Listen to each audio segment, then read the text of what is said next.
Can I have them now? They're all mine? They're all yours. Okay, thank you.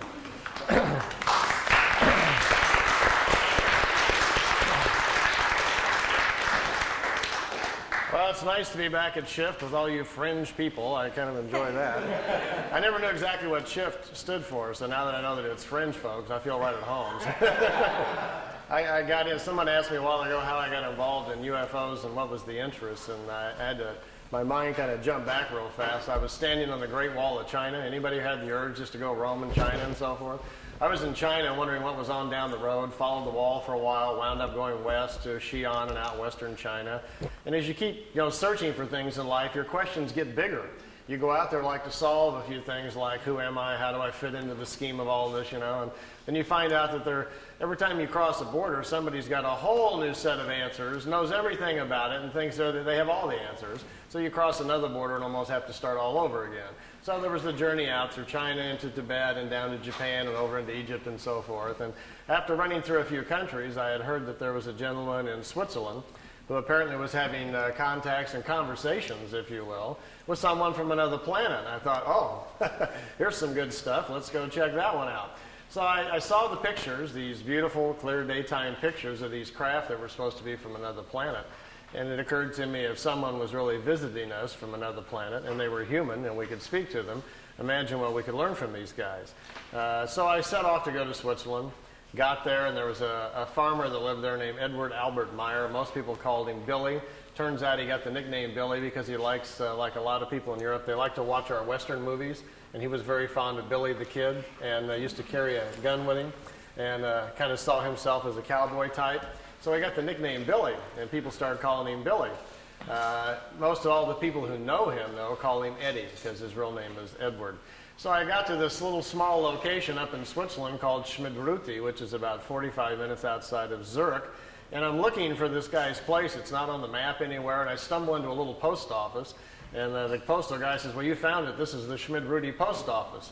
And I says, well, where's the home of Mr. Meier? And he says, oh, he lives behind the post office in Hinter Schmidruti. So I've been looking on the map for this Hinter Schmidruti, and it wasn't there. And it turns out he lives right behind the post office. So I got on down the road. Make a long story short, I went looking for him at the farm. And turns out he'd become kind of a recluse, didn't want to talk to anybody.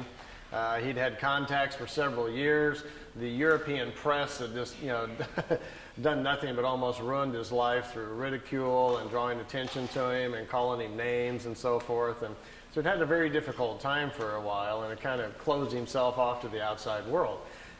He had pulled about 15 people around him to kind of help him with his information. They'd been drawn to come to live with him. So they were all there, and I had a little chat with them, and they were all very angry and upset. How dare I come to the farmhouse, blah, blah, blah. And I said, well, I wrote you a letter. And he says, what is your name? And I said, my name is Winters, Randolph Winters. Oh, we've been waiting for you. We have some things to talk to you about. He says, okay, let's talk. Turns out that they were interested in me and wanted me to know if I could stay for a while, which I did. And I stayed there for 3 weeks. And I painted the barn. I went out and worked with the cows and did fencing and had an accident on a tractor where the tractor fell over. We had great fun as the tractor tumbled down the hill and misses and flew over my hill. So I had some exciting times for 3 weeks. I found out we had a secret underground pyramid they had built underneath the building over there, a very large full-frame copper pyramid that you could go down into the chamber, crawl up inside of and sit down on the thing. And I tell you, you go off planet right there. This thing has an accelerator on top of it that sends your mind off into different places. When I was young, my mother taught me a little bit how the mind works and how you get outside of your body anyway, so I did my usual thing that I do. But inside that pyramid, which had been built for Billy by these extraterrestrials, they told him how to build it. It really accelerates your meditation and your thoughts and your individual spiritual powers. So there was a lot of very unusual things going on there.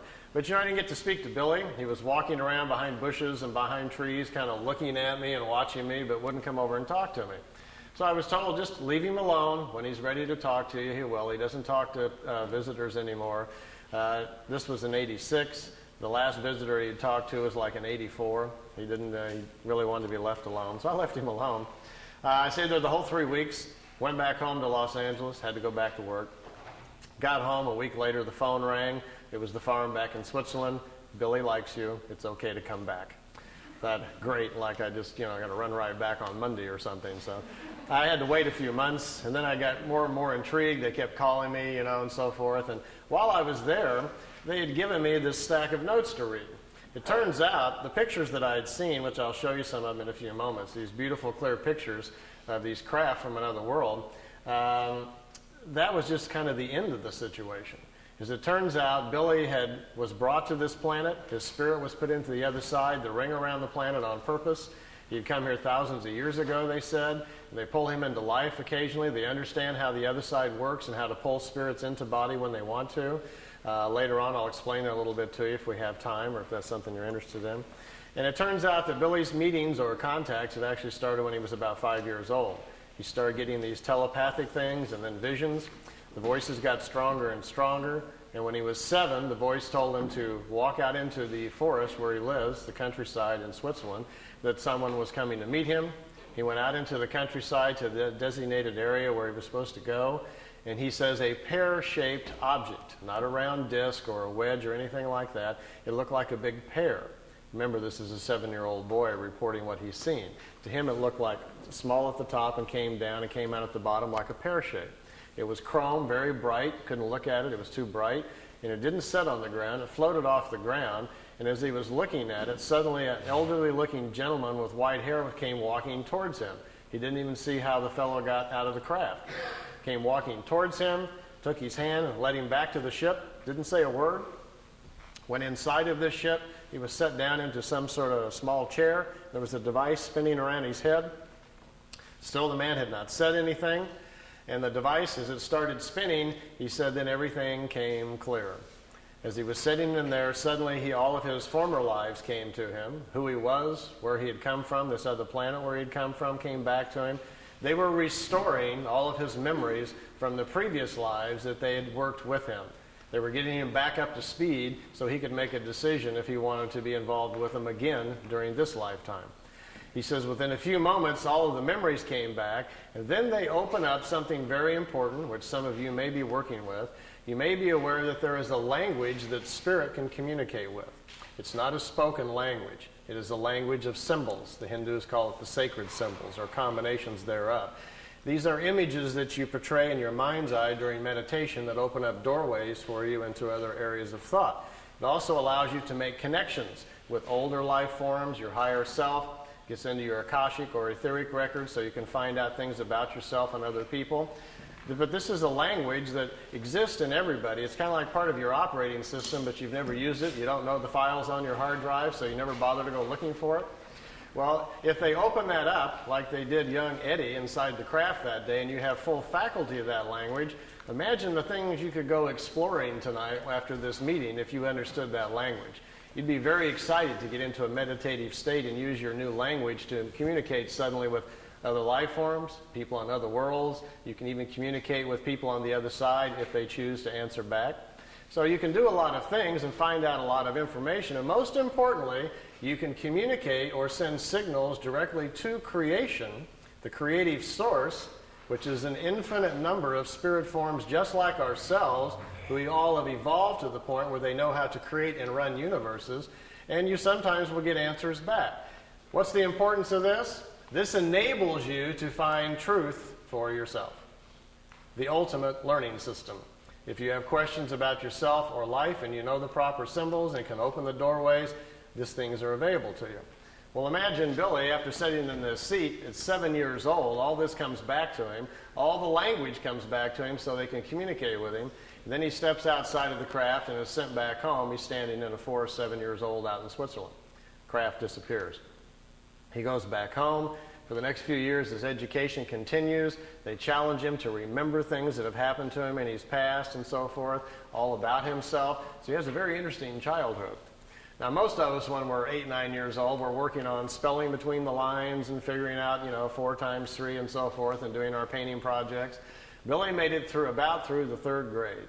And at that point, one part of his mind was still learning math at the local school, and the other part of his mind is being crammed full of all these very high, sophisticated technical things that they want him to learn. As well as he can't sleep because at night the dream state is so serious with all the stuff that's flooding into his head that we have a very confused young boy here. So he didn't finish his education. Instead, he quit going to school. His parents weren't paying much attention, so Billy would leave the house in the morning, go out into the forest, be left alone, sit down in the forest by himself at 10 years old, go into his meditative state. The stuff would start flowing in. He got educated in the forest. Billy has not lived a life at all like the rest of us. He's never had a driver's license, never owned a car. He's really never even gone into town. He's been living out in the country his whole lifetime.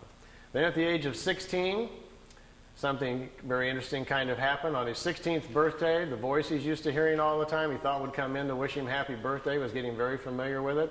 Instead, the voice changed, and it was another voice came into his head. It was a female voice that said she would take over his education, and now it was time to do some serious work. Let's leave home, the voice said. The voice told him to go to India and start studying, that they would direct him where to go. He was led out to India, to an ashram in Meiruli, India, where for the next 3 years he stayed in those areas and studied their philosophy, the different philosophies of man, went over into Tibet, crossed over there, studied with them, came back. During the 3 years, he had almost 100 contacts with these beings who started showing up in the disc, taking him aboard the crafts and moving him back and forth in time for his own education. When he was 19, he had to finally make the decision whether or not he wanted to go public, whether or not he would work with them to do this or not. Then they says, it's your decision. Now we're going to leave you alone for 11 years to get your life in order. You're a young man. Go get your wife. Go get your children started. Get your family started, and we'll be back. Well, he says, this isn't going to be real easy because I've already seen most of my life inside the craft. He says they have viewing screens that can show you the past or the future. He already knew who his wife was going to be. He already knew he was going to have 3 children. He already knew where he was going to live. He says, this isn't exactly fair. I feel like there's kind of a plan out there. I just have to kind of walk in the right steps. So he says, well, I guess I'll go to Greece where I'm supposed to go, and I'll be meeting my wife in about 14 days on the side of the road. And it happened, just like they told him. He met his Calliope. They were married on December 26th. He was 19, she was 17. They had to sneak across the border because she was underage. He made his way back into Switzerland where he went, and they had their children, and he settled down in the farm area where he was comfortable. At this point, let me show you some of the pictures and things that happened to him. I know some of you have seen many of the pictures before, but I can see on some faces you haven't. We'll go through those rather quickly and show you some because they're always kind of exciting to see some of the pictures. I've got the slide tray going, and I'm on a leash here. Maybe someone could help me start the slide projector. And I think we'll have to slide a little bit this way now, so it'll go by this gentleman. You got really come to it if you want. All right, well, let's see what happens to us here if we can get an image going here. Do we have any control over lights here? All right, light control. And let's see if we get a nice image here or where we're at.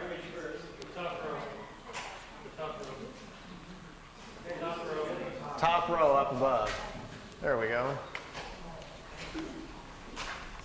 Well, we can kind of see them. Let's see. This light here is kind of getting on them, huh? How about if I kind of like this? Can we see okay?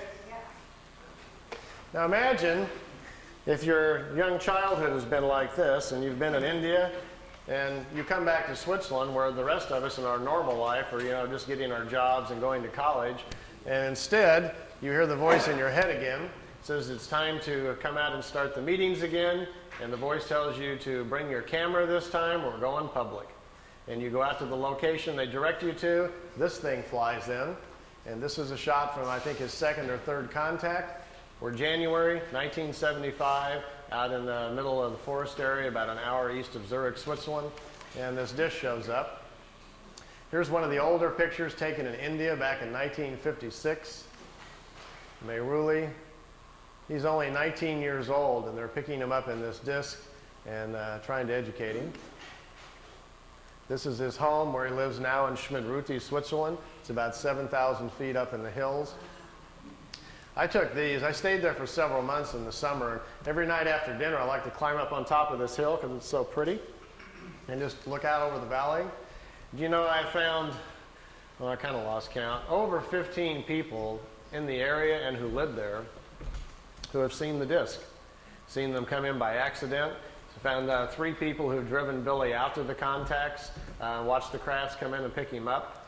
And then one night I got to see them myself. I asked Billy if I could see them, and they came by and let me watch. I got to go out in front of the house and stand there with him and watch the disc come in and float over the house. So It's pretty spectacular when you actually see them. Here's one of the few pictures we have of it on the ground. Most of the contacts were during the daytime. They were going on almost on a weekly basis. Billy would get this familiar cooling sensation. He'd hear the voice in his head telling him where to go. He'd go out to the area that they'd chosen. And many times they would sit the craft down on the ground like you're looking at here.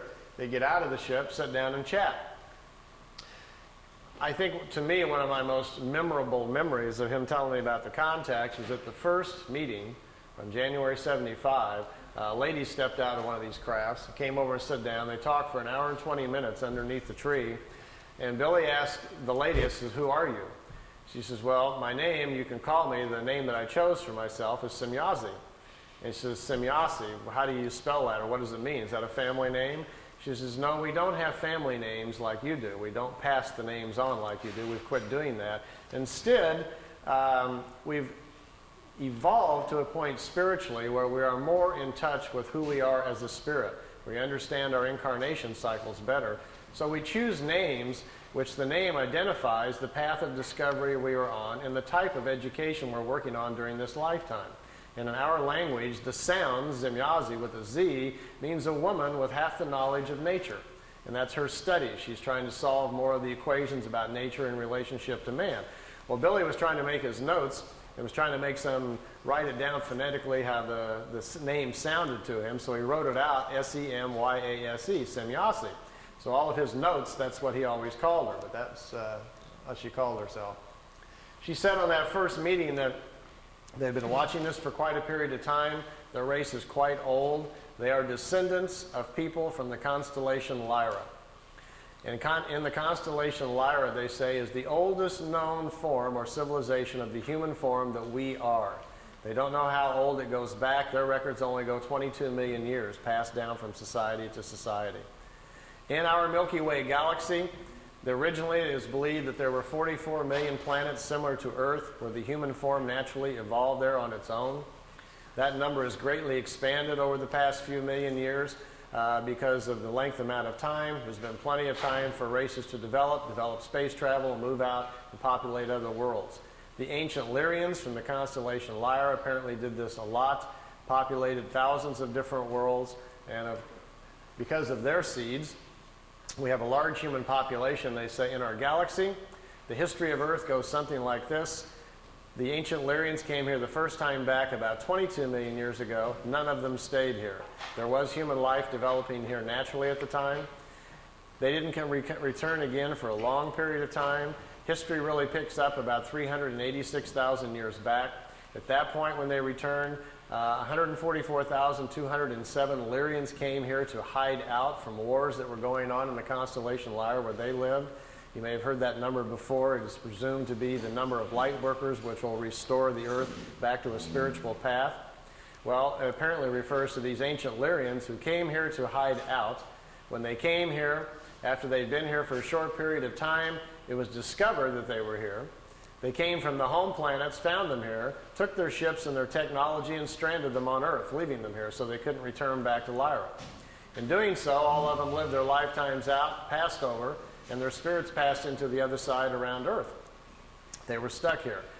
They say historically that's how the white genetic got to Earth. The original Earth humans were the brown skin race. The Lyrians brought the white skin race here. 2/3 of the white people on planet Earth are of Lyrian or Vegan descent.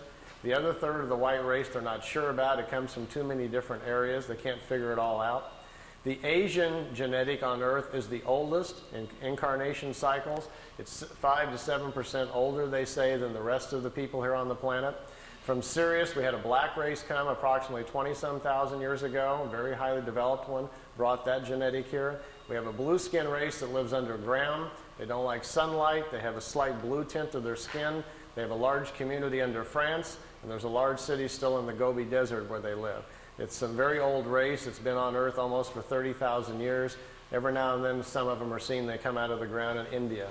Every now and then, you might even hear strange reports about these peculiar blonde, blue-eyed, blue-skinned people, which really stands out in India. So we have quite a mixture of people on our planet. If you ever wondered how we all wound up here, it's quite obvious we all didn't come out of the same monkey, if you want to follow that line of thinking. So we're moving closer and closer perhaps to understanding our heritage. And with some of the tool sets and things that we're learning about going inside and finding out more about our past lives, we're beginning to find out more and more that the Pleiadians are probably correct. We come from a variety of different places around our galaxy, and Earth then finds itself in a very unique situation of diverse people all trying to make it on one little planet. They said normally on a planet, when they find a new planet to look into, there is one race at about the same level of evolution and one color. That is the norm. But on our planet, we've had so much interference. We now have people a very wide range of age, a very wide range of spiritual age on Earth, which makes it difficult to get along. You have a lot of very old spirits who can't get along with the young, and vice versa. Our biggest problem, they say, is overpopulation. Imagine for a moment I handed out to all of you some glasses. Remember those 3D glasses in the 3D movies? Well, imagine that I gave you something that allowed you to see spiritual energy. Suddenly you didn't see physical bodies any longer. You just saw the individual spirit. And you could also see the creational energy that made up everything around us, including the planet. So I'll pass all those glasses out to you here for a second. And as you put them on, suddenly all you will see is these little glowing images of our spiritual energy. And if, let's say, we backed out into space so we could see the planet, we would notice that around the planet Earth there are several rings. The first ring forms after the planet cools, and the very first forms of low single-cell creatures begin to form on the planet. The first ring forms. These rings are the other sides for the different levels of spiritual life that's on the planet. They continue up to 7 rings for the different life forms. After the animal kingdom, the lower orders, the insects and so forth are formed, the highest order of life, which is us, comes into existence. We are the 7th ring around the planet at the top. And they explain this to Billy because something pretty interesting is going on. Normally, in that other side, there's a balance of people on the other side. If we are in balance and living our lives correctly, there are 2/3 more people on the other side there is in physical body. That's because at our age of evolution, the average turnaround time on the other side is 152 years. And if people are living 70 to 75 years, then they spend twice as much time on the other side in between lifetimes before they cycle back in and come back into physical life. Our problem right now, we have overpopulated the planet so badly that there are too many young spirits on the other side. See, what happens is, let's say there's 5 billion people here on Earth, which there is right now, over that, and tomorrow about 50 million women become pregnant. Open up this window of opportunity for new spirits to come in. Well, with our glasses on, we can clearly look at the other side and see there's hardly any spirits on the other side. There isn't 50 million spirits to come in. They're already in body because of overpopulation. Now watch what's going to happen. As you watch the other side, you will see little dots start appearing, little glimmers. Those are brand new spirits being pulled into the other side. They're coming out of creation. Creation will sense that there are new spirits needed to continue nature's natural cycles. There's nobody on the other side. Creation flows new spirits into the other side so the cycles may continue. But what's our problem? These are brand new spirits who haven't had any lifetimes yet. And when they come into life, there is no accumulated wisdom to provide their intellect and aptitude, so they will have a normal life like the rest of us. So consequently, we have people coming in who cannot even manage the bodies they're in. They're very short on intellect and aptitude because they have no experience yet. So we probably will label them either sick, ill, we'll send them off to the hospital thinking they're insane or crazy, whatever. They'll have a very difficult time of it, probably die at a very young age. They see this as our biggest problem because we do not understand spiritually what our existence is about and how we really work with nature. So we're ignoring that. We seem very bent on pushing ourselves or worshiping with religions and belief structures which take us away from the basics of nature. So they see it as our major problem. And they said, quote, "We see you as an insane society rushing headlong to your own destruction that could only be averted by a change in mass consciousness." That was on Billy's first contact in '75. Judging by the evening news the last year or so, they were probably pretty correct. I'll dash through some of these pictures so you can see them. Here Billy's got them parking the disc by trees.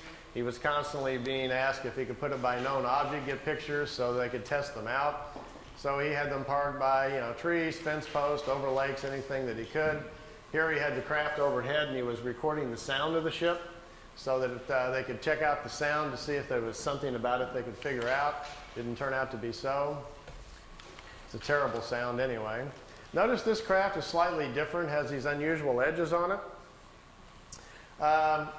If any of you have any context, or tonight you're driving home after listening to all this fringe information, and you hear a voice in your head and it says, look out your window, and you look out the side of the car and there's a white light following you, and the voice suggests that you stop the car and get out, and you find yourself slowing down and you pull the car over the side, and then the voice says, would you like to, they'd like to meet you. Please park your car and step out. In the craft, you notice the white ball of light is coming down on the ground about 100 yards away, and it's setting down. You quickly look around. Wow, you're all alone. There's nobody out here. Should you be doing this? So you feel a little ripple go through your body. They're scanning you very quickly to see what you're like emotionally, if you're stable, if you're afraid, if you're, as they put it, tipping over in your mind. If you are, which you might be getting just a little excited because it's actually happening, they will send you another feeling to calm you down and let you know all about them, that they're friendly, that this is going to be a good experience, and suddenly you'll find yourself with all sorts of courage and so forth. Find yourself parking the car, actually getting out of the car going, can't believe I'm doing this. I'm actually walking out and meeting the spaceship. Craft sets down on the ground, lights go out, somebody walks out of the craft and walks towards you. As you get closer, you feel this ripple go through your body again. They're calming you down. What do we do when we meet somebody? We generally ram out our hand and shake hands, don't we? And then we shake and we get a feel of that other person, and then we check them out physically, look at their eyes and so forth. And we size each other up very quickly to see whether or not we're going to be comfortable with them. And we make a quick snap judgment about whether or not we like this person, and et cetera, et cetera. Well, they don't do that with a handshake. They do it mentally. And that last ripple they'll send through you is kind of their hello. You will know all about them, you will feel them emotionally, and they will make you feel comfortable, so there's no need for the handshake. The time they get up close, they may suggest something like, if you're not in a big hurry to get home tonight, if you'd like to go for a ride on the craft, we can take you aboard the craft, we'll take you anywhere you want to go in the universe, we'll explain all the mysteries to you, you can sit in our little education seat like Billy did, ask any questions you want, and they will be answered. All we ask, to be allowed to listen to your thinking. We're fascinated by your thought processes. If they're asking them if they could block out a few thoughts that you don't want them to listen to, they say, come on aboard. You find yourself going aboard the craft. Notice if after asking them if they could block out a few thoughts that you don't want them to listen to, they say, come on aboard. You find yourself going aboard the craft. Notice if it happens to be a ship like this with the unusual edges on it. This is their more advanced ship, and it's capable of moving in time. The older ones can't do that. So your questions this way can be a lot more complicated. You might want to go back in time and watch the pyramids being built, or see if Moses really parted the Red Sea, or did the crucifixion really happen, or whatever historically might interest you. You could possibly ask these questions, and perhaps they would take you back and let you see for yourself. Well, they'd probably take you out there for 3 weeks. You'd have all these magnificent experiences. You could go to other planets, see other worlds, see other societies. Maybe even go back in time and watch yourself being born, or visit yourself when you were alive 300 years ago. You can do some rather amazing things if they would let you do them. Then they bring you back. You may notice on your chronograph watch that 3 weeks has gone by, but by now you have an understanding of time because they've educated about it, and you're not surprised if they bring you back the same moment that you left Earth time. And you get out of the ship and walk back over to your car, and your car engine's still warm, no time has passed on Earth, and you've been gone for 3 weeks. Now you get in your car and drive home, what's the first thing you're going to do? You're going to get on the phone and call us, aren't you? You're going to call somebody. You won't believe what happened on the way home from the shift meeting tonight. I've been out here, I've seen this, I've gone here, I've seen all these amazing things, and what are we going to say? Oh yeah, sure, all that happened right on the way home, right? You got any proof? You haven't been gone, 20 minutes, so we're not going to believe a word that you say. If you're lucky, maybe they allowed you to bring back some samples of some kind, rocks or something from another world. Maybe you brought back some food things we don't understand. Billy has a peach tree in front of the house he brought back from another planet. When visitors come over there, they go eat a peach just to see if it tastes different. He has some unusual vegetables in his garden. On the desk in his office, he has crystals and rocks and stones that he brought back from another planet. Nothing that, too exotic that really twists your mind too much, but just kind of different than what you're used to seeing. If you were real fortunate and had a camera with you, you might be able to take some pictures of some other places. That would be kind of fascinating to have a look at. So these kind of experiences don't happen too often, but if they do, and that's the ship that you see, make sure your questions are big. We want to know all about it, don't we?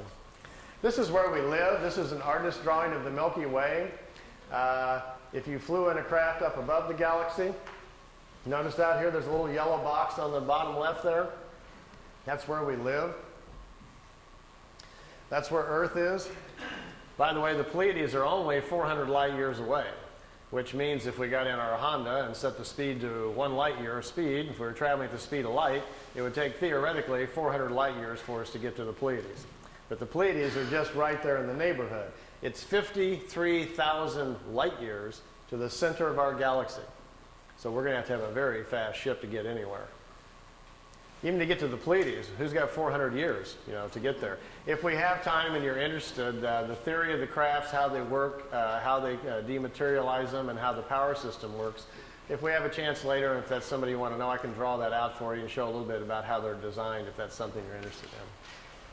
This is what our galaxy looks like from the side. It's a spiral galaxy, similar to most other galaxies. It's a very normal one. Here's some more of Billy's pictures of 2 regular-sized ships, and notice the 2 on the top are slightly smaller. These are remote vehicles. They're in our upper atmosphere, hundreds of them all the time. When you talk to people that claim that they're having visions or ideas, or they think they're psychically connecting with the Pleiadians or the Arcturians or something like that, in most cases it's with these little remote discs. They pick people, 20, 30,000 of them at a time, and they broadcast visions and ideas to people. They're generally never from Orion or Arcturus or Sirius or whatever like that. They find out that people are far more interested in listening if they think they're making a connection with a far-off ET than they are with a metal disc that happens to be a mile over their head. So understanding our mental capacities, these little remote discs fly around the planet quite oftenly, sending out their ideas and visions you pick up in sleep and listening to your thought patterns. They're intrigued with our thinking, they say, because they've discovered that the average person on Earth can live 75 years and spiritually only grow 6 or 7 months. They look at us as a spiritually dormant planet, that our lack of understanding about nature and how things really go make us more of a study than anything else. We are so misled, they say, by all of our belief structures and things that exist on our world. The time we survive through our kindergarten grades, our schooling, and our early years with our parents who mislead us, not on purpose, but they do because it's how they were taught. The time we get to be 10 years old, there's so much stuff in our head that we can hardly get life straight. Well, you all know how that works. You can't wait to get out of the house and go out, and what happens? By the time you're 30, you run off and go to an S meeting or something to figure out what's wrong with you. Then you maybe go to a psychiatrist, or you come to a fringe meeting like this, searching for answers. We're all trying to figure it out, aren't we? And usually about the time you get to about 40 or so, you kind of getting a handle on everything and figuring life out. By the time you're 50, you got it nailed, but then, you're going downhill, and gee, you wish you'd have known all this when you were 18. So our problem is we just need to live a lot longer, don't we? If you did have a craft at your disposal and they picked you up, you might want to go visit some of the other planets. Here, Billy took a picture out the window. Right here is the top of a disk right in front of him, and there's another one up here. There was 3 craft. They took him to Venus, let him take a few pictures. They took him up to Mars, let him see that. They took him up to Jupiter, let him see the red spot, and brought him back. It took 2 hours and 35 minutes for the trip. Here's another picture out the window. This is a blow-up. When the pictures were being taken back, and most of these were shot in 75 and 76, by the way. The pictures, the agencies, the CIA, and most of the intelligence community were very fascinated by this when it was going on. This is actually a computer blow-up. It's a process picture. It's been digitized back in the 70s by a CIA office in Zurich, Switzerland. They were trying to understand the propulsion systems or learn something about them from these things. And this was one of the pictures they chose. Billy really didn't get that close to the ship. It's just been enlarged and filled in. But it makes a very dramatic looking picture. For those of you who might be slightly scientifically oriented, let me give you a crash course. See this bar right here? This is a very important factor in what makes this ship work. This craft basically doesn't produce what we would call anti-gravity.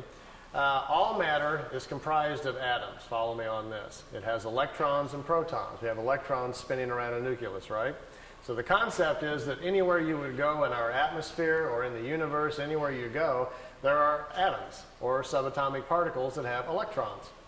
Well, as long as you've got electrons around, one of these things will work. This device actually is designed so it will swim within electrons. That's what it's doing. Here's what happens. Down at the bottom, right here in the center, we have a reactor for power. We have a rod that goes up to the center. And up here at the top, we shoot a charge, a very positive charge. And right above where this rim is right here, the whole top of this ship, the surface area of the craft, a positive charge is shot out. And what it does, it charges the electrons that are flowing around the top of the craft, and it makes a vacuum right over the top of the craft. That's what causes it to lift up off the ground.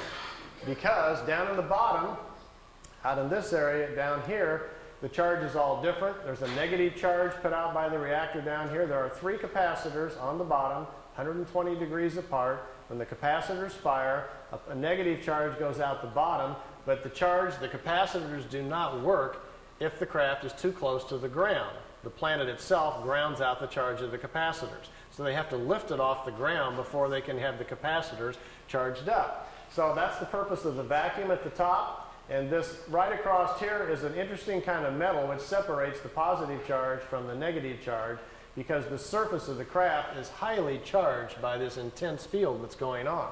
So you have to separate the two. We have the charge at the top, slowly lifts the disc up off the ground. It gets up about 12 feet. The capacitors down at the bottom, there are 3 of them in a triangle form down at the bottom, charged up. As soon as they kick in, the flow of electrons then moves down the side of the ship, gets out to the edge, and electrons have a very peculiar nature. They will not turn a corner. And when electrons get out to the edge of the right out here, they accumulate.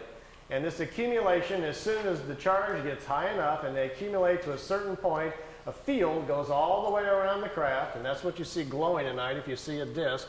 When the field gets up to a certain frequency, voila, we've got propulsion. The ship is then isolated within its own gravitational or magnetic field, and at that point, basically, the bottom of the ship is chasing the top of the ship, which is in a vacuum. And you've got a way to move a craft around. Now, if you accelerate that with a tremendous energy force they have within the reactors inside, which, by the way, are no bigger than the size of a football, it's an implosion system with no radioactivity. You can put your hand on it while they work. They're very small. That creates a strong enough energy field that you can move around anywhere you want to go. So if you're thinking of building one, by the way, the more of the science stuff, how to create the charge, the voltage that you need, and the other things are on a website I put on the web. If any of you are interested in that, I'll give you the address later on. You can dial in and read the whole thing, and perhaps you can build one or something. If you do, bring it to the next shift meeting, and we'll all go for a ride. You know? This is building some landing tracks. You can see them down here, the 3 landing tracks where the craft sit on the ground. It's kind of reminiscent of crop circles, isn't it? Here Billy's got his tripod out in the foreground, and the crafts are off in the background. Here we've got a regular sized ship and 2 little ones again. Those little remotes. This is a different kind of craft. It doesn't sit down on the ground. It floats. The bottom of the crafts are flat. Burns the ground up pretty good though. There's one at night. It wasn't a solid craft. It was just more of an energy field. Billy took several pictures of it. We have about 20 witnesses that also took pictures of this. It changed shape. Small objects came out of the large one, flew around the house. Billy tried to communicate with it, but communication wasn't possible. Later he was told that he had been paid a visit by a group of life forms, if you want to call it, from another world that do not exist in solid form.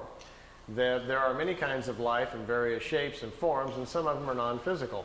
And the non-physical ones can move their essence or their energy field or whatever you want to call it to where they want to go. They get together in groups and kind of like jump to different places that they want to go to. Kind of like biolocating, I guess we might call it. And what you're looking at here is a picture then of a life form that exists in a non-physical form that biolocated to Earth for whatever reason, perhaps just curious about Billy. These are the last photo sessions taken in 1981. Billy's got them pretty trained by now to park by trees, as you can see, and known objects. He calls it the Italian wedding cake. The balls on top of it were experimental. They apparently have since dropped that design and no longer needed, but This is a matter displacement device. They first acquired the knowledge to transmit, or you might say teleport, their crafts on their very large crafts first, and then they're downscaling the technology here to the little ones. There's also a movie film of this coming in and zipping around the tree that he shot at the same time. And here we are coming in around behind the house. How would you like this to come floating through your back window? You look out and here's coming down in front of the house. That's where Billy lives in Schmidruti. Like they say in Men in Black, some swamp gas reflected off of Venus, and you gotta. Well, as you can see, this is why this case has been about the most controversial in the UFO history, because with these kinds of things to look at and talk about, it gets everybody pretty charged up. And here they are leaving at night, taking off from the house. The film imbalance causes it to look gold. The craft is actually silver. Here you can see the bottom of it, what looks like some sort of crystalline objects down at the bottom with some sort of etchings all around the circumference. Okay, we'll stop right there. Okay, we can have the lights back on now. Everybody kind of watch your eyes.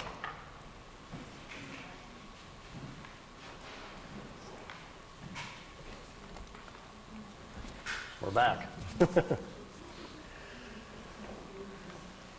Meier's contacts went on till 78, ended in October 78. The time I got there, they were pretty much all over. But I didn't go there really to see the ships. My own personal interest really was what we might be able to learn from these folks. You know, it's not going to be that far, probably in the too distant future, maybe sometime within the next 50 years, they are going to land on the White House lawn, or somebody's going to.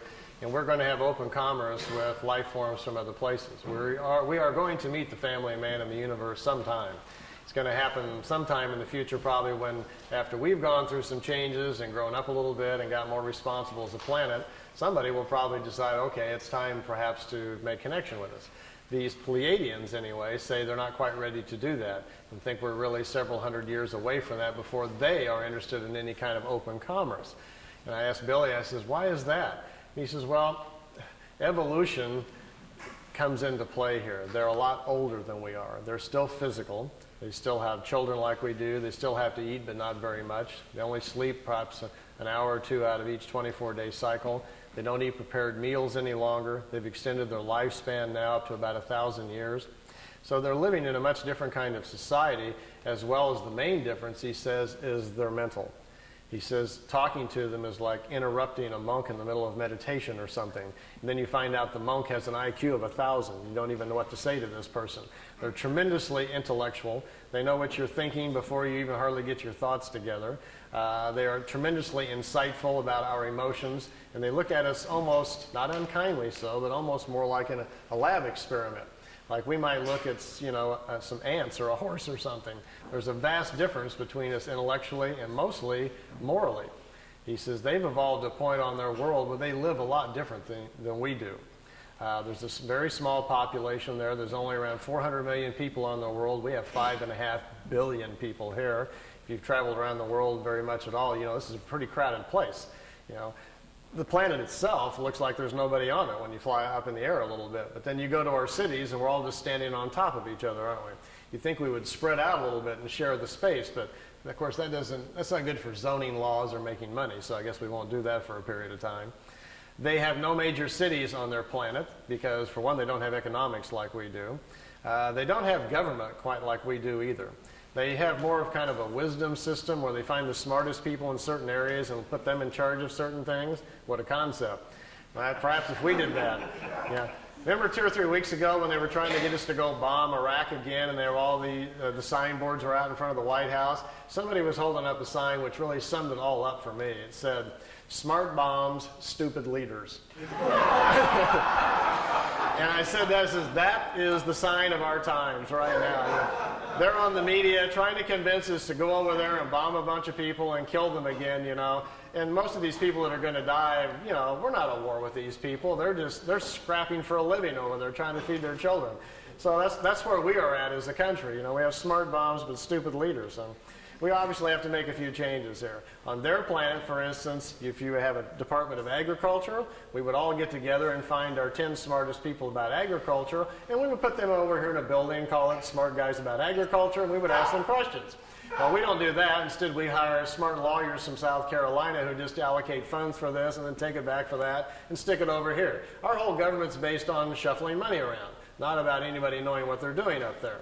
So if we would actually change our system to something like this, we may be on the beginning inroads to fixing some of our problems here.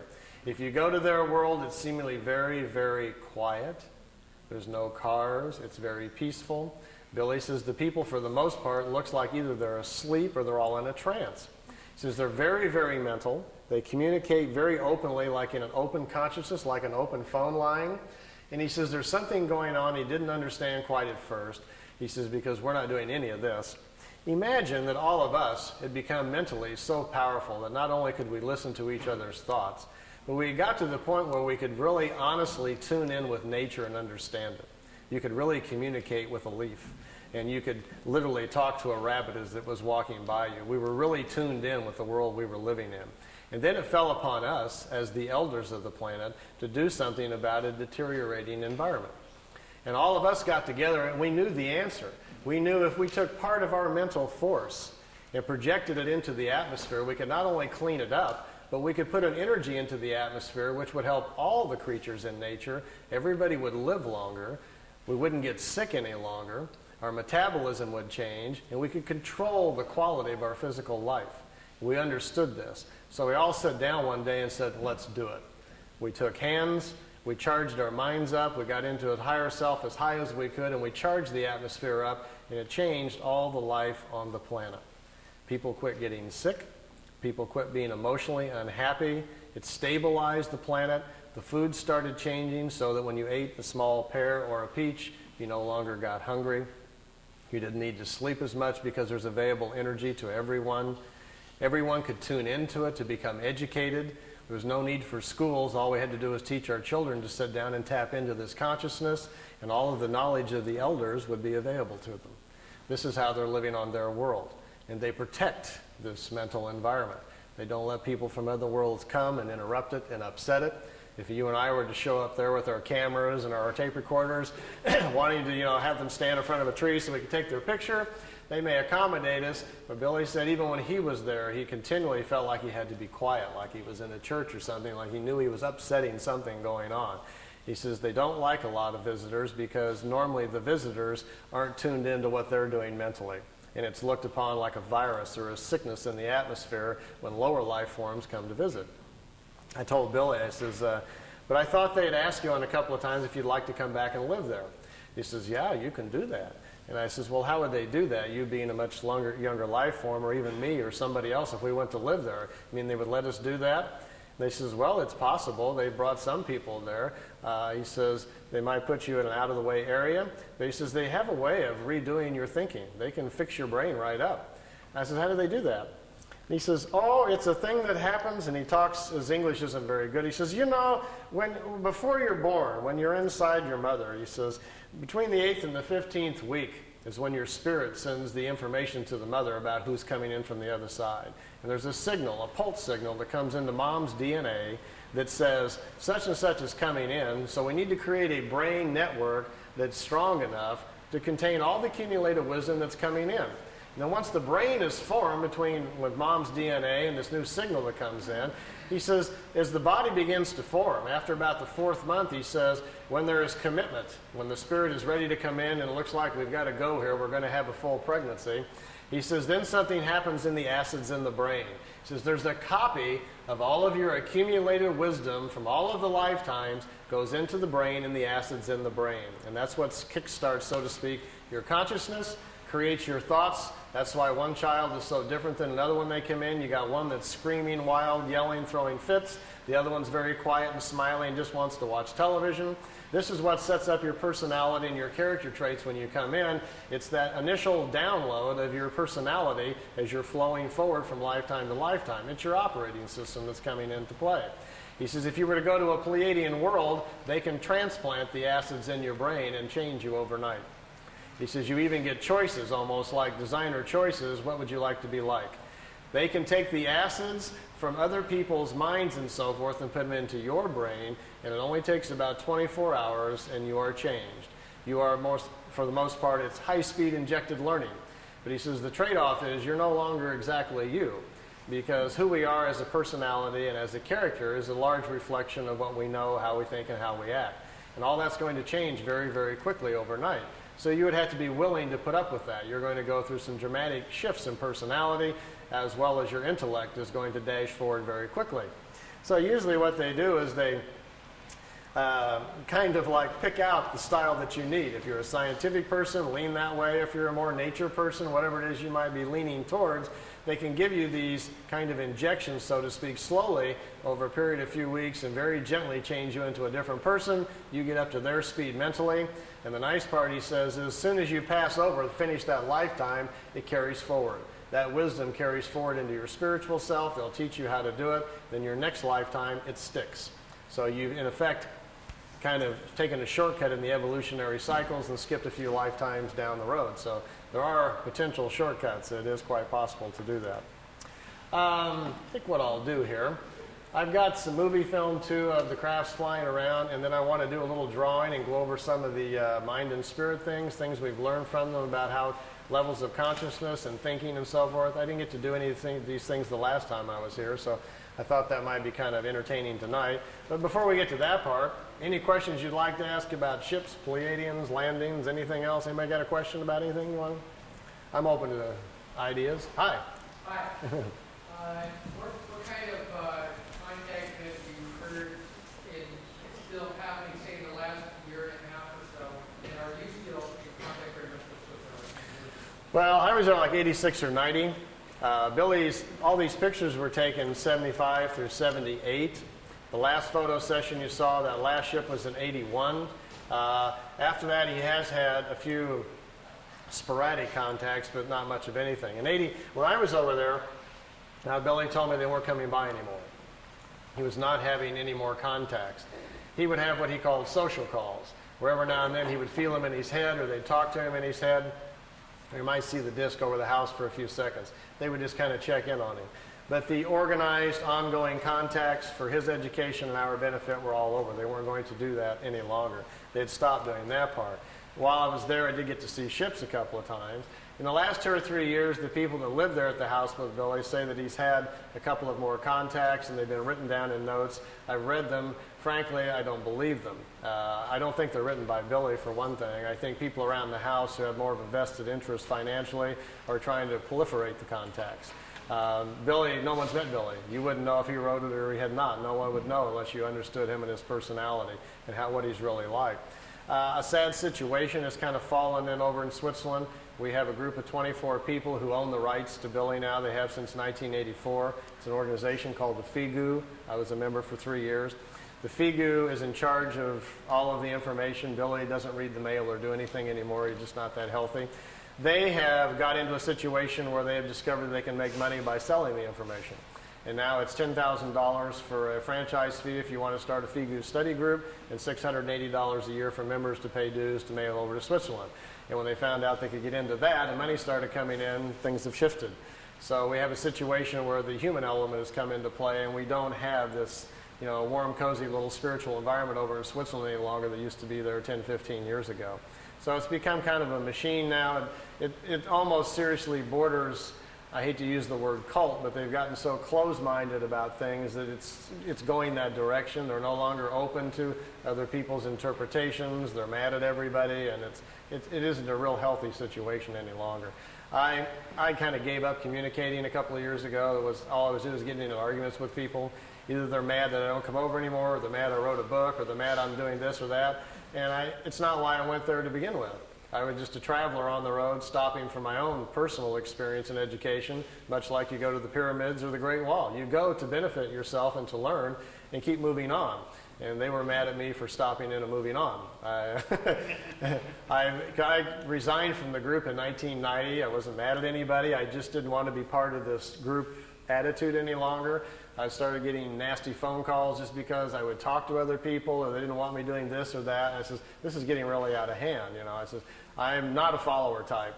quite plainly. I'm a road traveler. I'm a troubadour, if nothing else, or a vagabond. So you got the wrong guy to try to control and put the screws on. So then they sent me like a 5-page contract to sign that I wouldn't talk to anybody and only do what they told me and blah, blah, blah. And I just kind of chuckled and laughed. I was this last-ditch effort of a desperate group. So I made a nice videotape, sit down in the living room, thanked him very much for the experience, but resigned from the group, and thanked Billy for the experience, and I haven't been back over there since. So I'm just still going down another road, still looking for things, you know. Anything else you want to chat about? Have you got some contacts on the Palladium itself? I did at Billy's, and they were in such an unusual way that it sounds pretty strange. I can't do it on my own. When I was young, my mom was part of what was called the National ESP Board in the 60s. We had a guy named Harold Sherman, Little Rock, Arkansas, was teaching the government what ESP was. My mom was one of those 5 people they brought in that was clairvoyant. And underneath it all was the government trying to see if we had these unique people who could see what the Russians were doing or whatever, you know. My mom could see what was going to happen tomorrow. She couldn't see beyond that, like short-range, clairvoyant type. And because she could do things and was very into it, at an early age, my mom taught me all about the crystals and floating things and where the different areas of your mind are. So I knew a few things when I got there. And Billy recognized that right away. And when he did, he says, "How much do you know?" And he sat down, we began to talk, and I found out he knew a lot more than I did. But I understood the basics of it. So he says, "Try doing this." And he would give me some mental gymnastics to do with symbols to see how strong I was. And then I would get in the pyramid to try it to see if I could cause things to happen and so forth. Well, I got to a point after a little while that he would say, "Well, I'll meet you tonight. You go to bed, and I'll give you the symbol to use, and I'll meet you, and we'll go aboard the craft." I says, "Okay." So I would go do my breathing things I was supposed to do, and I would invoke the symbols and lay down, do my thing, and get into my blank mode. And then I would hear his little bitty voice, "Hello, Randy." And the first couple times it happened, I jumped up. I thought he was at the door. It kind of spooked me. But he wasn't at the door. He was up there waiting for me. Billy gets out of his body as easily as you and I walk out the front door. He gets out of his body, and then he came to get me. And after I didn't do it right the first few times, and I got onto it, then next thing I know, I'm on board a craft, but it's like you're a fly on the wall. No one talks to you, addresses you, and I would watch Billy communicate with them, but no one ever would look my direction. I never felt anything. I was strictly there as an observer. And I don't know how he actually did it, but I can't do it on my own. I never got to go out on a craft all by myself physically or anything, but I had months of experiences like that. And mostly I was told the reason that they would do that, without having gone through the early childhood of opening up the spiritual language in my mind, they said that most of the people on the planet who are of that old Lyrian genetic are older than most of the other people. And if they are, buried inside them already in their spiritual side are the old memories of the Lyrian lifetimes. And as Lyrians, they've already lived on worlds that are far more advanced than the one we're on right now, so it'll come to them easier. So they said all I really needed to do was be exposed to the ideas, and the whole chapter would come back to me. So that's kind of what happened. And with me, Billy would just give me a few things and kind of grin and says, "You got it?" And I'd say, "Yeah." He says, "Go outside and figure it out." I'd go sit down and think about what he talked about, and I could walk back in and explain it to him for 3 hours. Stuff just started coming back very fast. So he says, "We don't need to teach you as much as we just need to wake you up. And once you're awoken, then you can go do whatever you want to with it." So that's the kind of context I had. Yeah. Well, when you talk about Illyrian entity or other cultures or whatever, Yeah. aliens, if reincarnation is a fact, I mean, you can't tell what a Lemurian, what do you call them, Lyrian. by walking down the street, because No. their bodies are not going to be all in one. Right, we're all mixed up. No license plates, anything there. No, we can't really.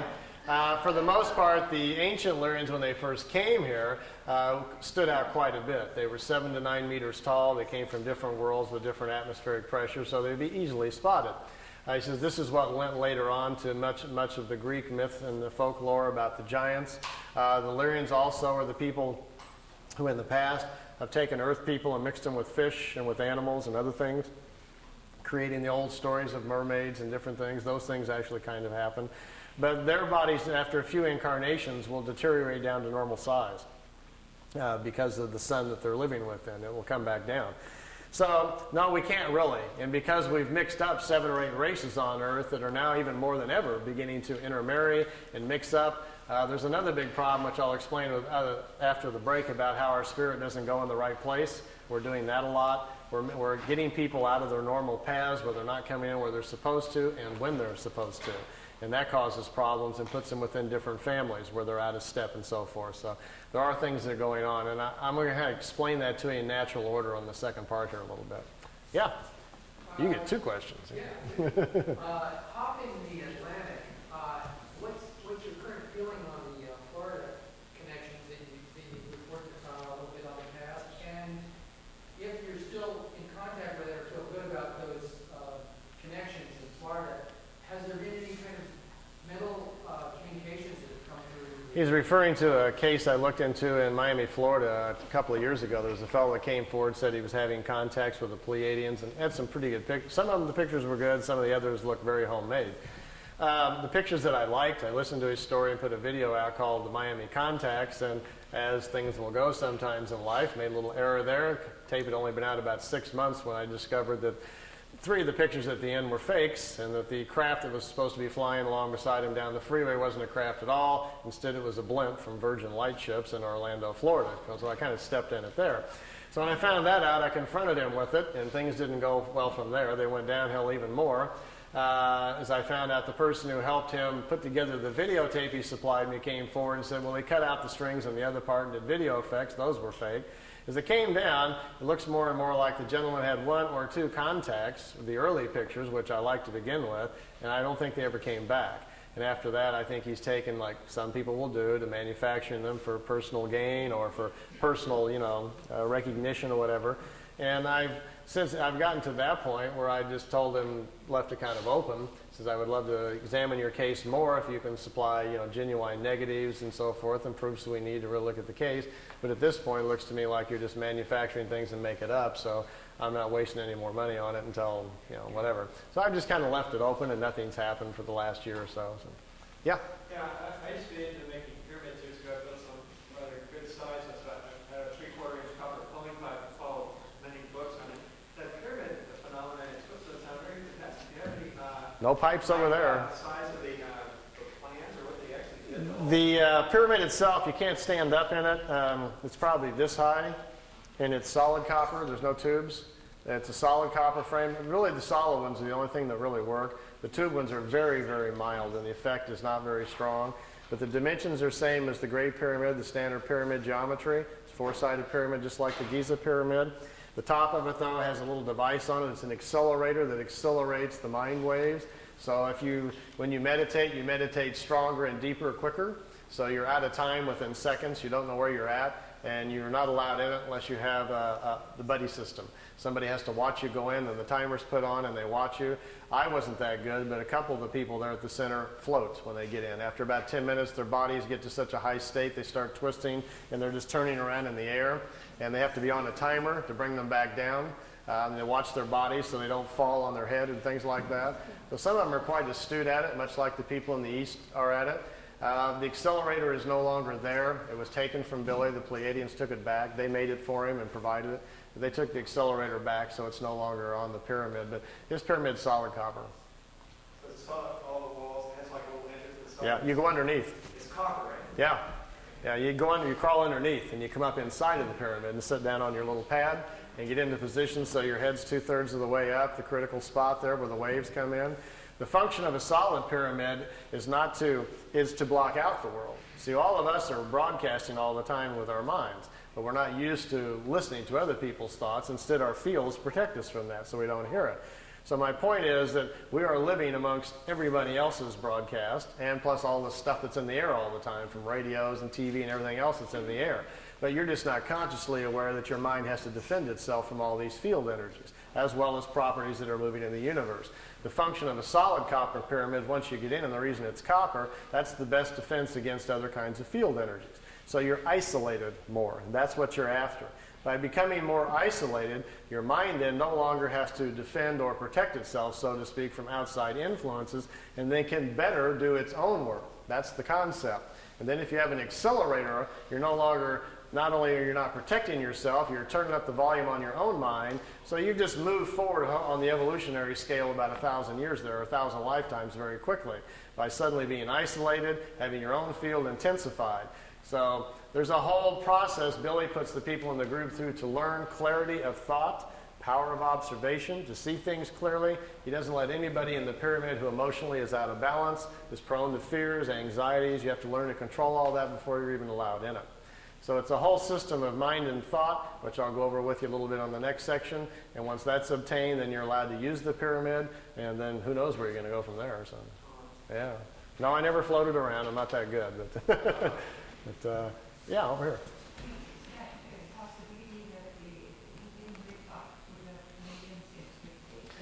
They said that they were, after the third year, they told him that expectations were at 32%. That's about where it was at. The contacts were stopped because Billy's health was failing rapidly from trying to control the group around him, which was getting very out of control. Once the people around him learned what was going on, it settled in on them, the levity of what was happening. This concept of being special set in on too many of them, where they thought they were better than everybody else and they'd been handpicked somehow for the planet. And that thinking got carried away and the group just got very out of control. And at that point, they says, we stop at this point. It no longer serves our interest. So to them, in many ways, and they told Billy throughout the 3 years, that much of this is a test to see how people will respond with open contact with us. We'll have physical contact with you. The people that live around you, we will not have physical contact with, but they will be made to know it's for real. We want to examine what happens to the human condition when it tips over, when reality steps in and, takes over your current thinking. And most of the people at the center did not do very well. The original people all became, like, as Billy calls them, pit vipers, all snapping at each other, jealousy, infighting, arguing. Suddenly everybody hated each other, fighting over money, who's sleeping with who, and it became a real nightmare. So Billy was like, stop, stop, stop. This is becoming a madhouse, and then at that point they stopped it. It went a lot longer than expected. Let me show you something. See these tapes? This is Billy's whole 3 years of meetings. There's stacks of paper this high, all of his notes. I took them and put them all on audio tape. This is the whole 3 years of his meetings, and they're in chronological order. As you listen to the tapes, it will tell you, even after about the third or fourth meeting, already they were considering stopping because they could see that it was too fragile for people. It says, we can only take this so far. So they decided to kind of test it out. And all along, all throughout the contacts, they were always very concerned about that.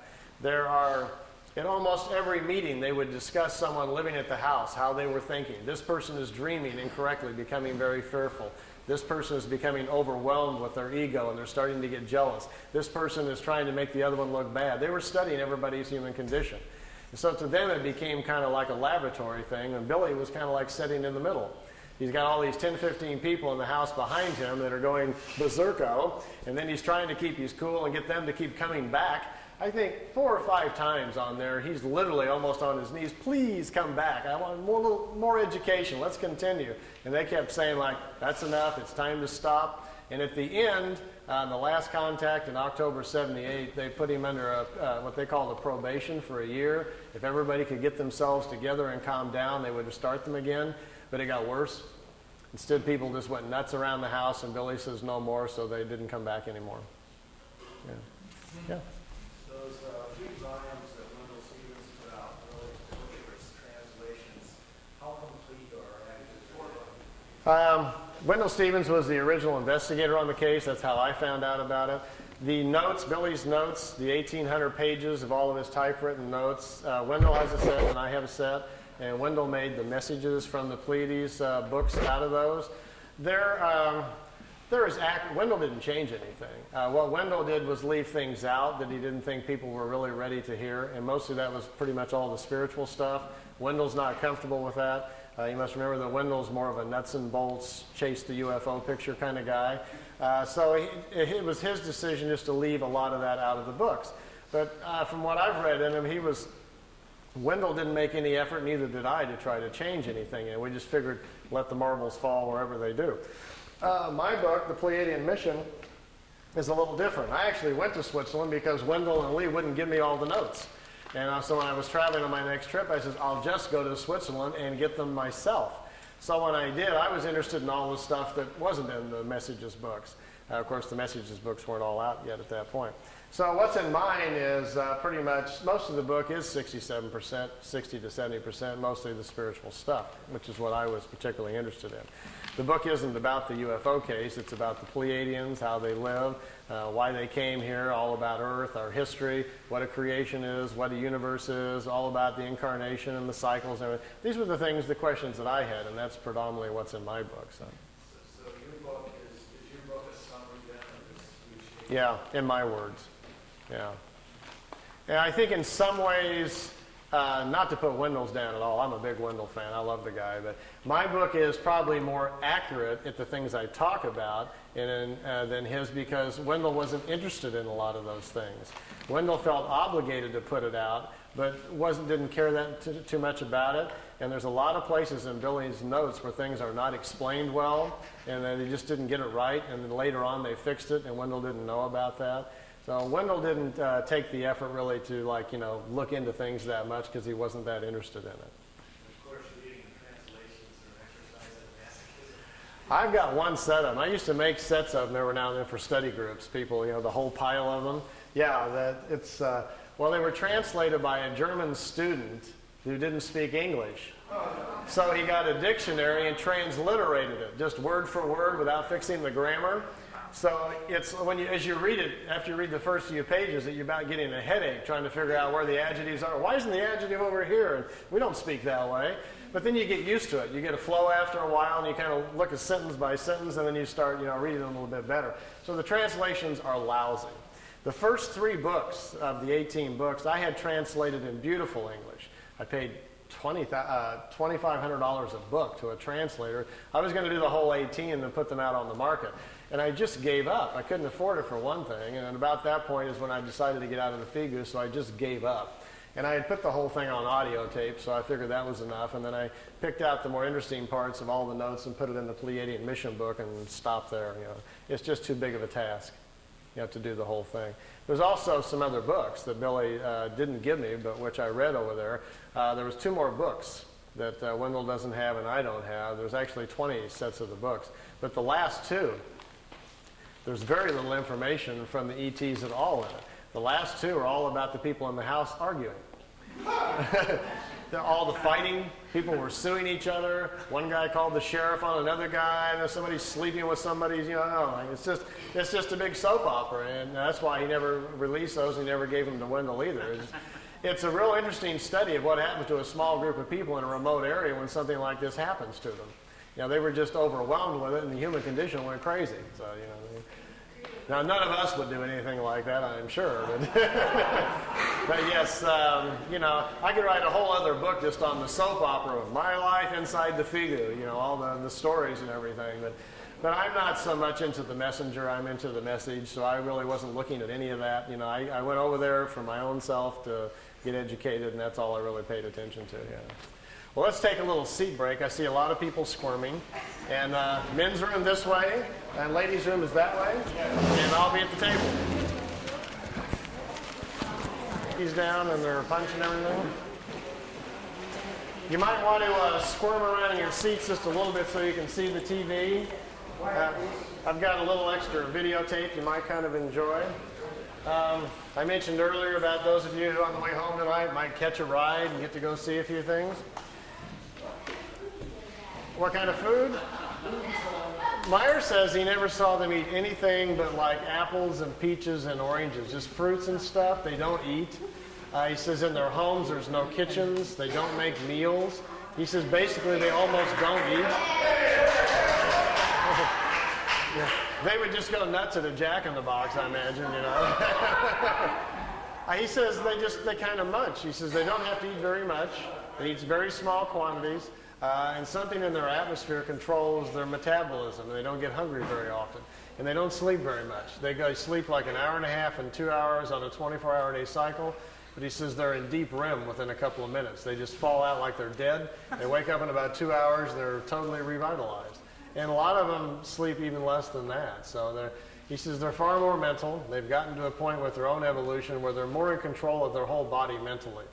And so things are a little different. We're a little out of control with our bodies. So, What I've got on the tape, I've been up here a couple of times before, and usually I try to bring some new things for every time when I come around. I've got several tapes laying around the house that I've gotten in various places. What's on this tape?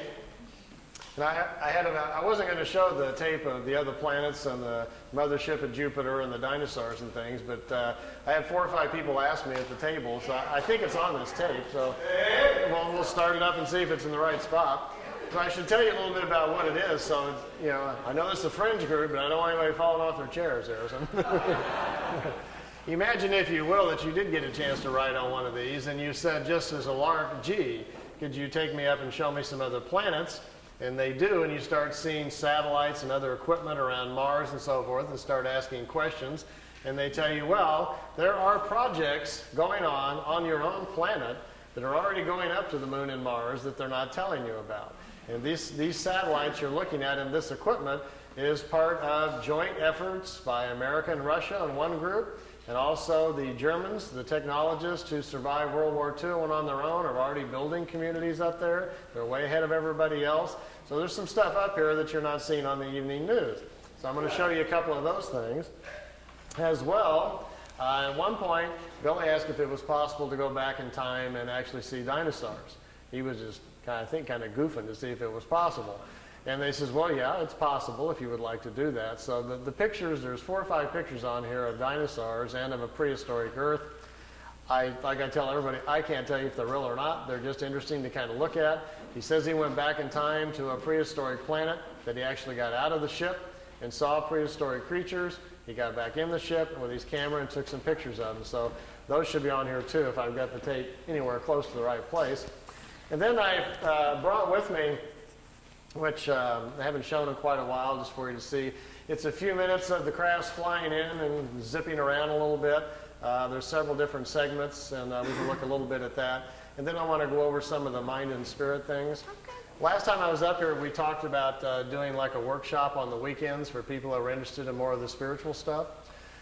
And we're thinking about doing one this Saturday, but that's not working out. So I'm going to go over a little bit tonight about what we do at the workshops, and I'll give you a taste of what we'll do. And then for those of you that are interested, we'll get together with Charles, and we'll come back up this summer sometime when we can get it organized. And then we'll do it on a weekend. We can do it 1 day or 2 day. If we do all of it, it takes me 2 days just to get through everything, if there's enough of you that are serious about doing it. I have my own copper pyramid that Billy made for me that we use in groups, and I'll teach you some meditations, and I'll teach you some of the mind things, different areas of your mind, how to use the symbols and find them. So it's kind of fun stuff if you're interested in following that kind of path. As well as we'll go over some things about the universe and how our cycles, our incarnation, how the rings are formed, and we'll have some fun with that and try some things. So we'll do a little bit of that tonight. I'll go over it just a little bit. So let me see where I'm at on this tape and see if I'm anywhere close to where I want to be. Oh yes, here's Venus. Its first flight around our solar system. Here's a picture of Mars.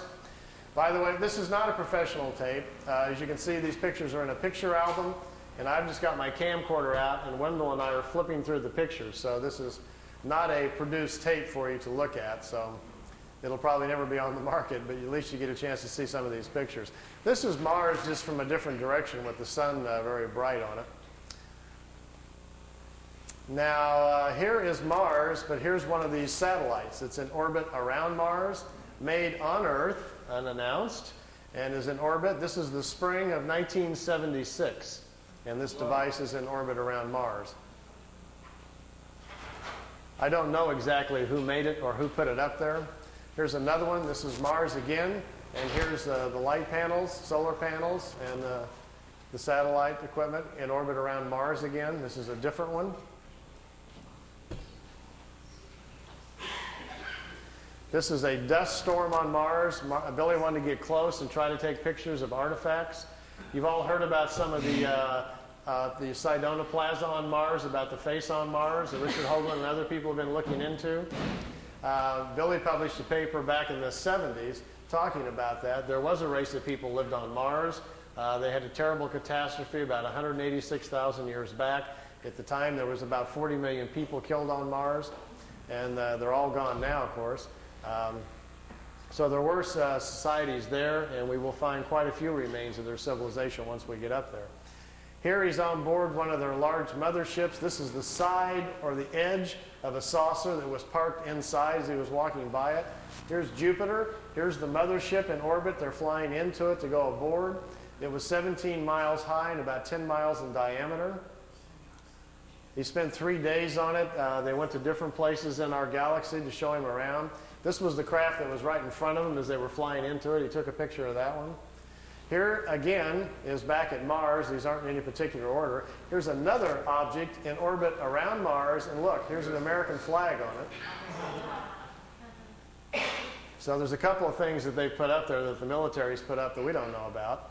This is a picture of Billy in a suit. He's on a prehistoric planet to see the dinosaurs. He's got a breathing apparatus on. This is a Pleiadian man, and they've stepped outside of the ship so he can see the animal life on this prehistoric world. Got his picture taken, too. That's pretty good. This jumps back here to, remember the Apollo-Soyuz hookup, us and the Russians back in '76? Billy asked him if he could go up and watch it.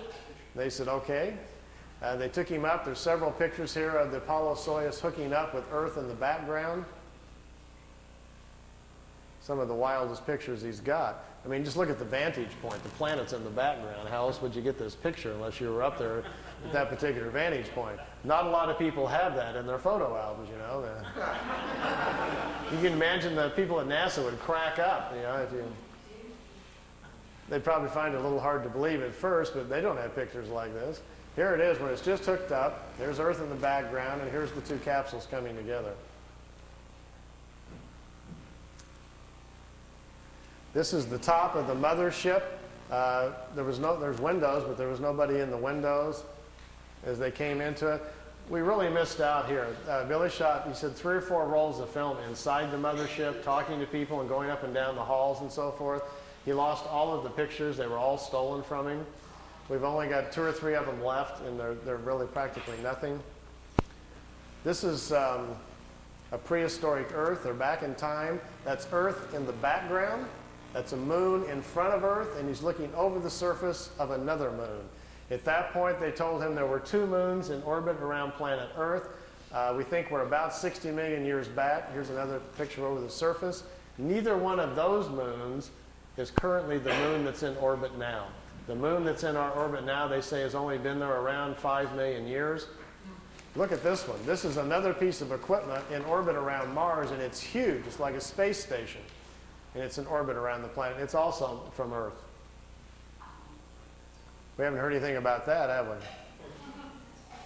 Here's the dinosaur pictures. Billy's back inside the ship, and there's a viewing screen in the craft, and he says he's taking these pictures. Here's our first dino. He's got kind of gold-brown skin, got large hind legs, short forelegs, and a head that looks kind of amphibian, like a vegetarian type. Here's the second one. There's a bird here apparently dropping some food or something. Is that Charles? Charles dropped his food. This one's pretty hard to see. Here's the head of some sort of creature crashing through some bushes here. It's hard to tell. I know it's probably hard to see these anyway from back there, but just the idea that someone could actually go back in time just really gets my brain going. There's a bird. There's his eyes, some pretty nasty looking teeth. And the last picture after this one is the strangest of all. It's a plant that has an insect head. Billy calls it a plantum. They were trying to explain to him how the evolution of different life forms goes. How, for instance, here's a plant life when the plants are the food kingdom of the world. When the plants evolve to a certain level of evolution, then these lower order forms, here's a small head, and this head is part of that plant. Here's these 2 little eyes. It's an insect, the beginning of insect life on the planet when the food kingdom has evolved high enough. There are 7 different stages, they say, of spiritual energies or creational energies on a planet that create the many different kinds of life forms. There's a transition from one kind to the next. Ours is the 7th or the last one. We have to wait until the animal kingdom has raised the evolution of the body material high enough so our cycles can start. Okay. Oh, I didn't know these were on here. These are some of the Miami pictures. Some of the ones that I didn't put on the tape, because I'll kind of go through them here. Here's the kid in Miami. His name is Manny Escondon is his real name. He's taking notes. Here these discs came in. His girlfriend took the pictures. These are flat-bottom discs. They're made on Earth. They're called Vril disc, V-R-I-L. They're manufactured down in Brazil. They also have a factory down in New Schwabenland in Antarctica. Here's another picture. There's a news copter came in. Look at the first 3 discs. When they see the copter, they start to turn invisible or put their shields up. And the first 3 crafts, they go out in a series, are just becoming invisible when he snapped the picture. It was taken with a Polaroid at a 30th of a second, so it caught it right in the mid of going out there. These discs were designed by German technology in the late 40s. The first ones we know of that were tested out were probably around 47 or 48. They're called Vril levitation devices. As you can see, they actually fly quite well. Notice the nice V formation. Being typical earthbound Air Force pilots, they're still flying in formation. We understand this technology a little bit because intelligence has shot down some of their ships, learned how they're doing it. And when you hear rumors about how the Americans are building flying discs, what we're doing is playing catch up to the German technology that's been around since the 40s. Their technology has accelerated tremendously. They make 2 different types of levitation devices. That's what we're doing out at Area 51. We manufacture the devices in San Diego. They're put together by General Electric. We test them at Area 51. Here's the German disc parked down on the ground at a facility down in Brazil. Here's 4 guys standing next to it down there. There's a whole row of them. He couldn't count how many were down there. He had his Polaroid with him and grabbed a few short shots here. Over here's 2 guys here on a craft coming in. You can see the 2 guys standing here.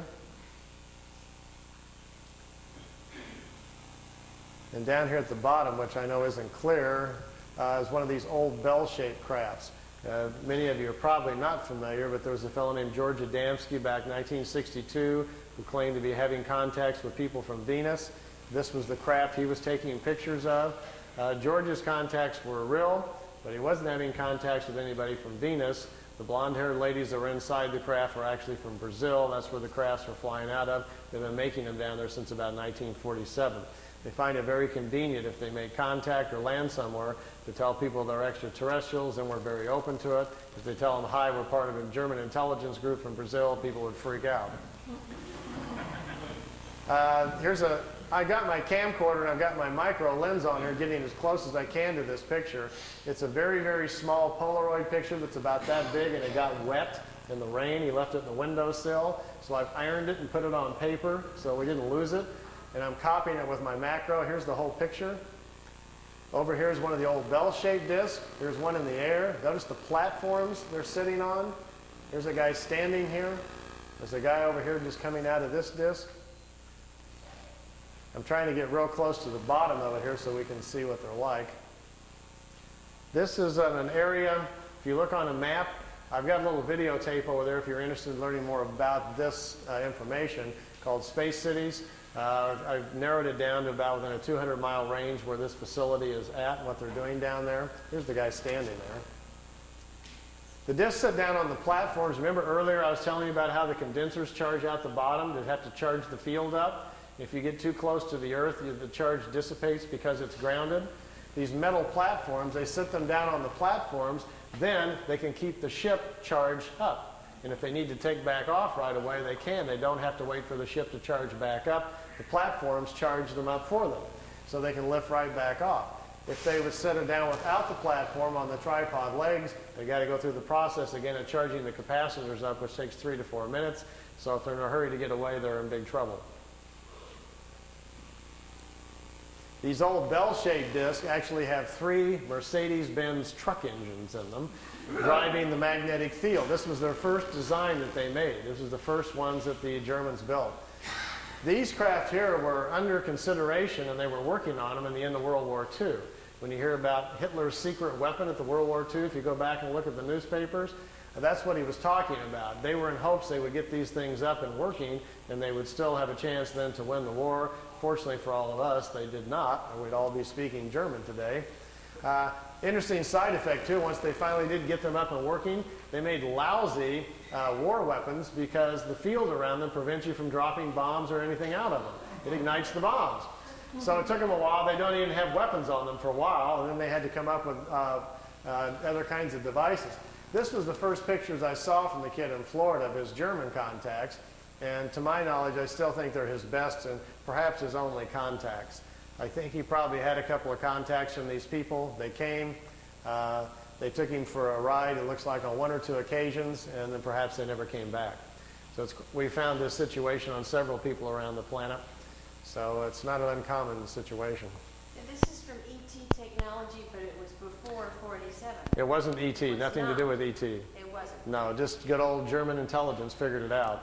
I can tell you where they got it. It's kind of a long story, but basically it came from German people who had traveled to India to study the concept of the Vril, the energy of the universe, and they were trying to figure out how to levitate their own bodies to move in time. And they came back and they explained it to people what they were doing in India, how they were trying to travel in time. And some German engineers tried to build a machine to travel in time, but when they turned the thing on and lifted up off the floor instead, they didn't time travel, but it floated. And they stumbled onto the idea of how to make what's called a Vril levitation device. We think they did that probably the first time and sometime probably around 25 or 27. And then the concept laid around in private circles for a while and then became a potential thing during the war and then really didn't happen until after the war.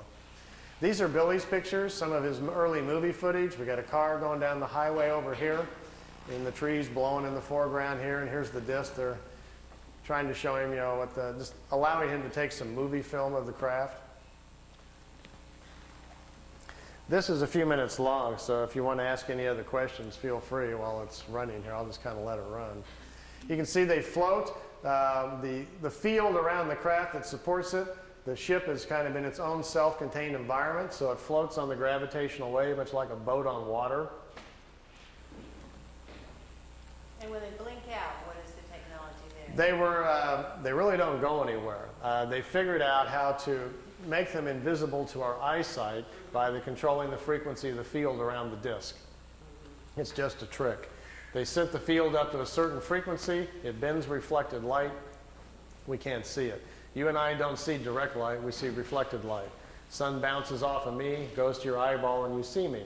This is a demo right here, I think, where it blinks out. If I put a very strong magnet, for instance, between you and I, right here to interfere, you keep turning it up, eventually the magnet will attract the photons that make the light and bend them, and they'll go the other direction, and you couldn't see me, but they can see me over there, but you wouldn't be able to. So that's the basic theory we think they're doing. They've just figured out how to cloak themselves by bending light and causing our eyes not to see it, because they don't go anywhere. They were clear to Billy that the craft is still there. If you're inside the ship, you can still look outside and see everybody else, but they can't see you. And yet we can see objects beyond them There, on the blinks outside. out. Yeah.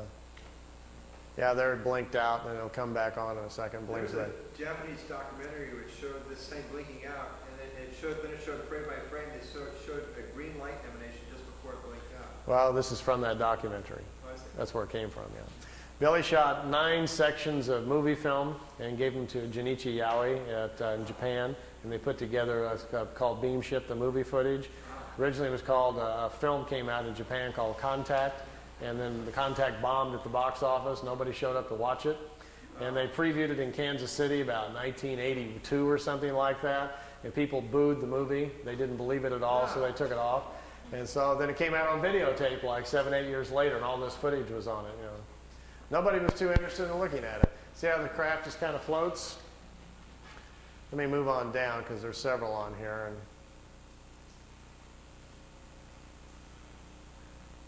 Billy's not really zooming in. He doesn't have a zoom. That's the Japanese cameraman excited.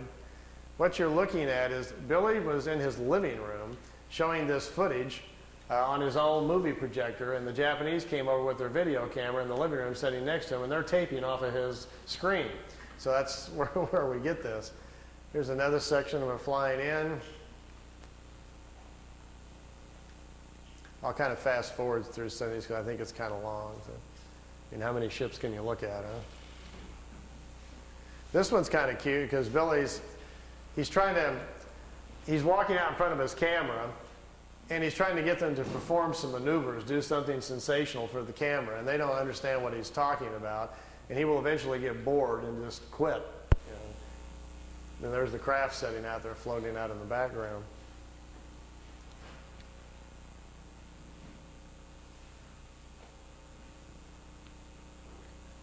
But the best ones are still to come. Let me move on down the road here a little bit.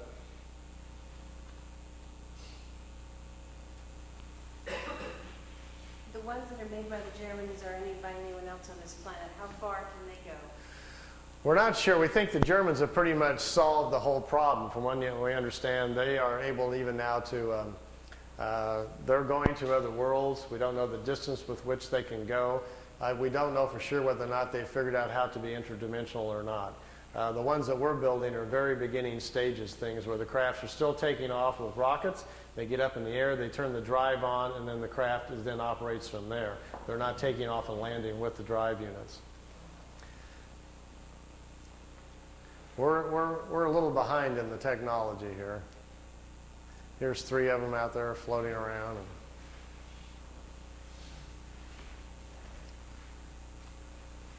Is anyone else in league with the Germans? How about the Japanese? You know, that's the curious thing. I think at certain levels of security, obviously, on this planet, everybody knows what everybody's doing. So it's at some point up there in higher levels, everybody knows what the Germans are doing, what the Americans are doing. We don't know. We're the last ones to learn about it. But I tend to think that the Germans have probably, I like this one, that races across and then wobbles. There is some cohesion, if that's the word, between America, England, and Germany, but I'm not sure exactly what it is. I think we've tried to get along with them at some point to get information from them, but the people in Congress know that the United States is not interested in having open contacts with a renegade band of Germans. Everybody's going to yell Nazis and scream, and it's not going to work.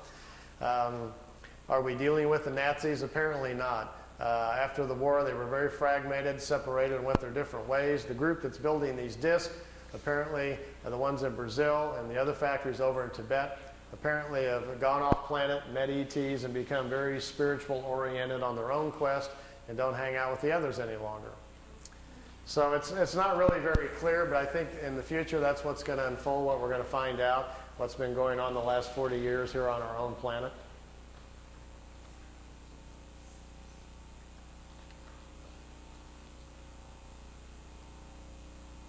Notice when they go to the right or left, they have to tip it up, and then it kind of staggers to the right, staggers to the left, like an old Star Trek episode or something. That's because out the bottom, we're pretty sure the fuel comes out the bottom and has to push the craft, so it kind of slides to the left in an awkward manner. They're not really designed for slow speeds or idling, you know. So they can go really fast against the... They're not very good at slow speeds. But this thing about traveling beyond light speed to convert into like spiritual thought energy? Lights, please. One more thought on that, and then we'll kind of get off the engineering here. You obviously can't go that fast. We already know there's something called the mass speed correlation theory, where we cannot accelerate any matter beyond a certain point and it implodes upon itself. That we already know. So even if I had a ship here today and we all got aboard for the price of admission tonight, we're going for a ride. We went out and got in the ship and got inside of it and punched the button to say, go to, where do you want to go? Let's go to the Pleiades and say hi to the folks. Well, we couldn't fly there in the ship. It would take, even if we went the speed of light, and we'd be going 400 years to get there, so we don't have that much time. So they have obviously come up with some methods to move the craft much faster. I've had a couple of talks with independent engineers that are designing things, for JPL and NASA on what their theories about it, just to see if they were thinking along the same lines at all. I says, how are you ever going to accelerate anything that fast? He says, well, you're not. What you're going to have to do is make it interdimensional. You're going to have to change it from a physical form to a non-physical form so it can move at the speed of subatomic particles. And when we do that, we're not sure what's going to happen. That's kind of what they're doing. They dematerialize the craft. It's converted into a non-material state that contains its own map or programming. And then when it's in a non-material state, it's no longer in reality, in the three-dimensional world. And once it's not there, it steps out into what scientists generally call hyperspace, which is another reality where material matter doesn't exist. And in there, time is different. A single second in the timeless is equal to millions of years in reality. So you can benefit from that, like stepping into the fast lane. And then, if you have correctly included your mapping and parameters within your non-material state on where to go, you can zip up and down the universe then in hyperspace in a non-material form, going wherever you want, and the clock is standing still. They said the idea of folding space isn't real. It's a clever thought, but that's not really how you do it. Space is not being bent or folded. You're just changing your own essence to do this. So then you go to where you want to go, and the real trick is to be able to put yourself back together and stay within the same time frame. Because here's the clue. Once the craft is in a non-material state, in this hyperspace, if the particles that you are now existing in slow down, you come back in time. You'll re-enter in the past. If you accelerate the particles relative to the speed at which they started with, you move forward in time. And think about this. If a single second is equal to millions of years in reality, it would take very little of a change for you to slip off millions of years. Get lost real good. They said that the universe is literally full of beginning time travelers learning these concepts. And that these secrets are very closely guarded, because to understand them also begins to unlock the matrix of the universe and gives you access to knowledges which is very, very dangerous. So they don't teach anybody this stuff. They say they guard it very closely. It's too dangerous. They being the ETs? Yeah. It's not healthy to learn, and they say, until people earn their own responsibility with it. Okay, I got a little drawing board here. That's great.